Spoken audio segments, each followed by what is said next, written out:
Assalamualaikum semuanya, selamat datang di channel Obrolan Fighter.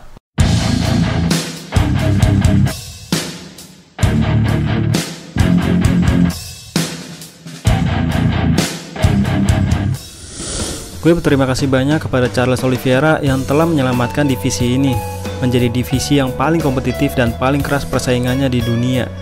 Michael Chandler bukannya tidak pantas jadi juara, tapi untuk saat ini belum waktunya. Terlalu cepat bagi Michael Chandler jika langsung merasakan juara di kelas yang sekeras ini persaingannya. Ingatkan dulu ketika raja kelas featherweight sangat dijadikan proyek oleh UFC, yaitu Conor McGregor, untuk bisa jadi double champ. Kedatangan Conor di kelas ini benar-benar merusak nasib para fighter yang sedang haus juara. Kenapa gue bilang merusak? Karena fighter seperti Khabib dan Tony Ferguson merasakan betul efeknya. Mereka yang sudah lama menduduki ranking tertinggi justru dengan mudahnya direbut oleh Conor McGregor. Bahkan makin tidak jelas nasib fighter di kelas ini, karena setelah Conor double champ, Conor malah meninggalkan kelas ini dan malah bertarung melawan Floyd Mayweather, bahkan tanpa melepas gelarnya yang terbilang gantung. Hal itu membuat Khabib yang gue rasa sudah pantas jadi juara sedari dulu, baru juara, dan diperparah dengan kutukan Tony dan Khabib yang terus berlanjut hingga sekarang, bahwa mereka tidak akan pernah bertarung selamanya. Namun ketika Conor kembali ke kelas ini, Conor baru merasakan kerasnya persaingan di kelas ini. Gue bukan meremehkan Eddie Alvarez, tapi kelas lightweight di era LD Alvarez tidaklah sekeras era Khabib Nurmagomedov. Ketika Conor dibombardir oleh Khabib, Conor seolah diberi peringatan tegas oleh Khabib bahwa kelas ini bukan hanya demi pasar atau proyek semata, tapi di kelas ini ada Justin Gaethje, Tony Ferguson, Dustin Poirier, dan fighter lain yang sedang haus juara. Jadi tolong jangan main-main dengan kelas ini, sampai-sampai malah melawan Floyd Mayweather. Setelah itu Conor tidak pernah menang lagi. Dengan kalahnya dari Dustin Poirier, semakin jelas dan tegas bahwa di kelas ini memang sangatlah keras persaingannya. Conor yang tidak pernah kalah di kelas featherweight justru hanya kebagian satu kali menang di kelas lightweight. Tapi kita juga harus berterima kasih kepada Conor McGregor. Tanpa dirinya, mungkin nilai jual UFC tidaklah seperti sekarang, yang terus berkali lipat, di mana dulu pay-per-view tertinggi tidak pernah lebih dari angka 1 juta. Dan bayaran fighter tidak pernah lebih dari 1 juta dolar. Dibayar 200 ribu dolar aja itu udah gede banget untuk level kompetisi MMA. Tapi dengan adanya Conor yang membuat pasar UFC begitu luas dengan keuntungan yang berlimpah, membuat UFC mulai berani membayar fighter dengan bayaran di atas 1 juta dolar atau bahkan 6 juta dolar. Tapi oke lah, dari segi bisnis Conor emang rajanya. Tapi di video ini gue lebih fokus untuk menjelaskan betapa kompetitifnya kelas ini. Di kelas lain seperti di kelas middleweight, Adesanya yang baru datang di tahun 2018 dengan cepat diberi title shot hingga juara. Atau di kelas welterweight, Kamaru Usman memang debut di tahun 2015, 4 tahun kemudian juara di tahun 2019. Tapi Khabib dari 2012 masuk UFC, 6 tahun kemudian baru di tahun 2018 merasakan sabuk juara UFC. Ya memang Jan Blachowicz juga dari 2014 masuk UFC, tapi yang bikin Jan Blachowicz lama juara karena kalah 5 kali sebelumnya. Sedangkan Khabib dari debutnya tidak pernah merasakan kekalahan. Bahkan kalau kita melihat daftar ini, di daftar fighter dengan rekor tak terkalahkan terpanjang sepanjang masa, kita akan melihat hanya Tony Ferguson yang tidak pernah juara. Sedangkan Amanda Nunes baru 3 kali menang beruntun sudah juara. Khabib 9 kali menang beruntun baru juara. Max Holloway 9 kali menang beruntun baru juara. George St. Pierre baru 4 kali menang beruntun sudah juara. Demetrius Johnson setelah kalah lalu imbang lalu menang setelah itu juara. John Jones dengan 3 kali menang beruntun setelah itu juara. Kamaru Usman setelah 8 kali menang beruntun setelah itu juara. Apalagi Anderson Silva baru 2 kali menang langsung merasakan juara. Artinya tidak ada satupun fighter yang tidak merasakan juara jika pernah menang beruntun lebih dari 8 kali. Sedangkan Tony Ferguson sudah 12 menang beruntun, belum juga merasakan juara yang sesungguhnya. Nah, kenapa Khabib begitu lama dapat title shotnya? Dan kenapa Tony tidak juga juara? Padahal win streak 12 kali.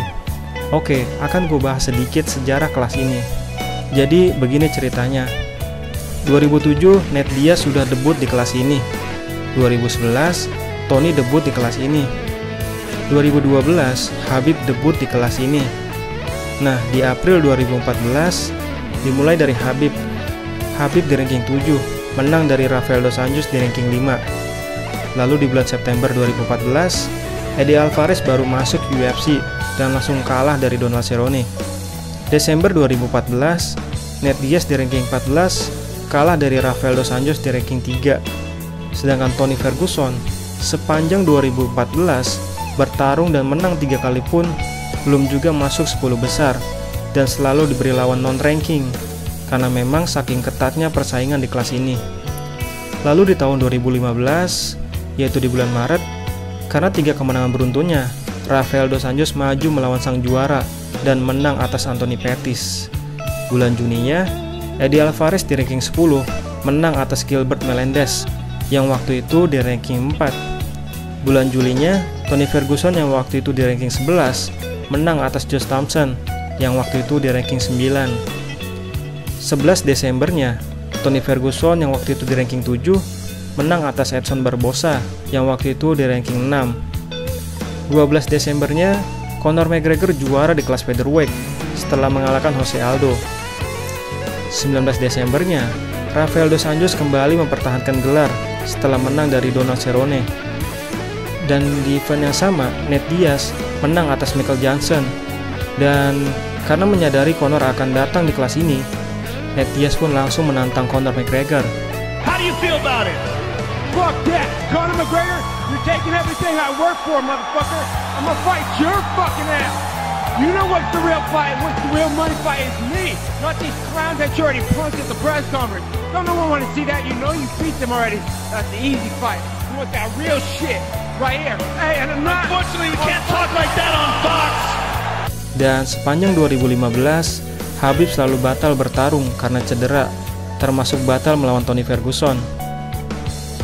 Nah, di 2016, mulailah kekacauan persaingan di kelas ini, karena di bulan Januari, UFC mengumumkan bahwa Conor akan melawan sang juara, yaitu Rafael dos Anjos. Padahal, ada Khabib Nurmagomedov, Tony Ferguson, dan Eddie Alvarez. Namun karena cedera, secara mendadak, Nate Diaz yang maju untuk melawan Conor McGregor. Tapi, karena terlalu sempit waktunya untuk menurunkan berat badan, sehingga pertarungan terjadi di kelas welterweight di bulan Maret dan Conor kalah. Di bulan April, harusnya Khabib fight dengan Tony Ferguson, tapi Tony punya masalah dengan paru-parunya dan digantikan fighter pendatang alias non-ranking, yaitu Darren Horcher, dan tentu Khabib menang. Bulan Juli, Eddie Alvarez juara setelah mengalahkan Rafael dos Anjos yang baru sembuh dari cedera. 13 Julinya, Tony Ferguson yang di ranking 3 justru melawan fighter non-ranking, yaitu Lando Vannata. Agustusnya, Conor menang dari Nate Diaz. Nate Diaz minta trilogi, tapi UFC tidak peduli dan lebih memilih mengampanyekan lagi proyek double champ Conor McGregor. Novembernya, Rafael dos Anjos kalah lagi, kali ini dari Tony Ferguson, dan Rafael dos Anjos malah mental ke kelas welterweight. Nah, di bulan September, ini asli parah. UFC awalnya sudah taken kontrak bahwa Khabib maju untuk merebut gelar Eddie Alvarez. Tapi, Eddie Alvarez malah lebih memilih melawan Conor McGregor, dan Khabib pun marah di media sosial dan mengatakan bahwa Eddie Alvarez adalah juara omong kosong. Hasilnya di event yang sama, di UFC 205, Eddie Alvarez melawan Conor McGregor. Khabib yang sehat walafiat diberi lawan Michael Johnson.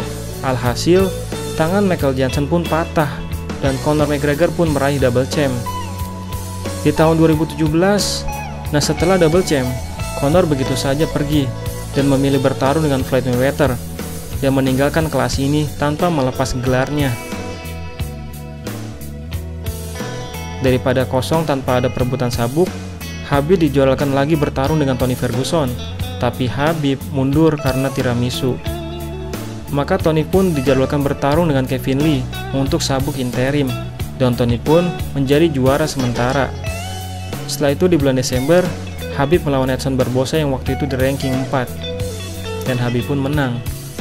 Di tahun 2018, di tahun ini, Khabib dijadwalkan kembali keempat kalinya untuk melawan sang juara interim, yaitu Tony Ferguson.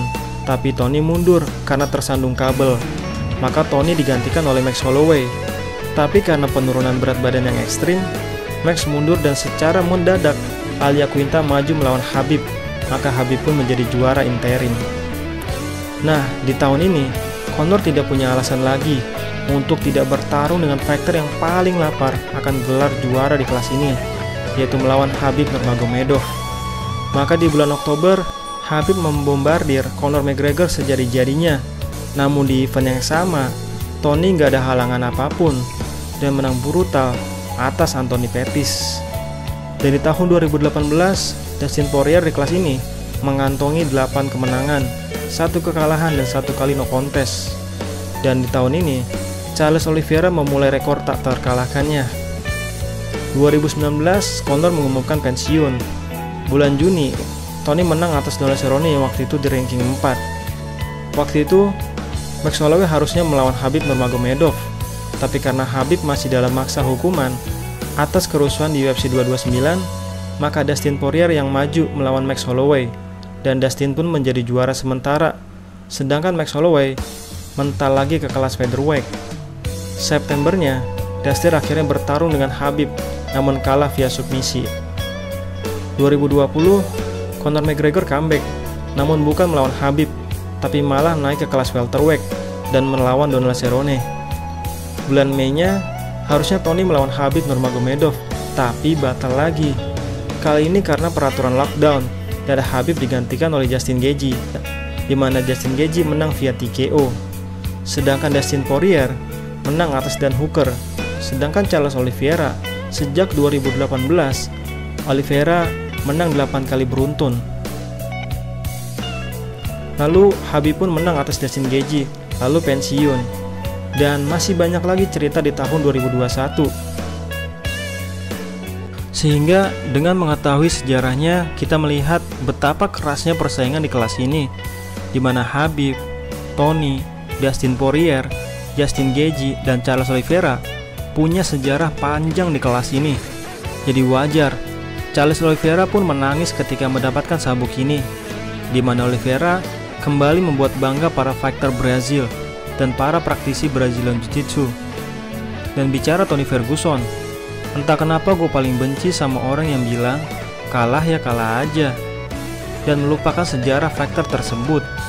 Sekarang, mana ada fighter yang kalah TKO dalam keadaan berdiri selain Tony Ferguson? Fighter mana yang tidak patah tangannya dan tidak melakukan tap dengan armbar yang begitu dalam dari Oliveira? Fighter mana yang di heel hook begitu lama tapi nggak tap? Itu menandakan bahwa selama ini yang bikin Tony berani adu striking, karena bisa dibilang secara keseluruhan tulang Tony adalah yang paling kuat di kelas ini. Bahkan kepalan tangan Anthony Pettis pun hingga retak saat melawan Tony Ferguson. Tapi gue rasa di usia 37 tahun, memang nasib Tony ke depannya mungkin akan sama dengan Yoel Romero, Tyron Woodley, dan Anderson Silva, yang mana kekuatannya lemah karena usianya sendiri. Nah, gimana menurut kalian? Jangan lupa tulis di kolom komentar. Dan jangan lupa like and subscribe obrolan Fighter. Terima kasih.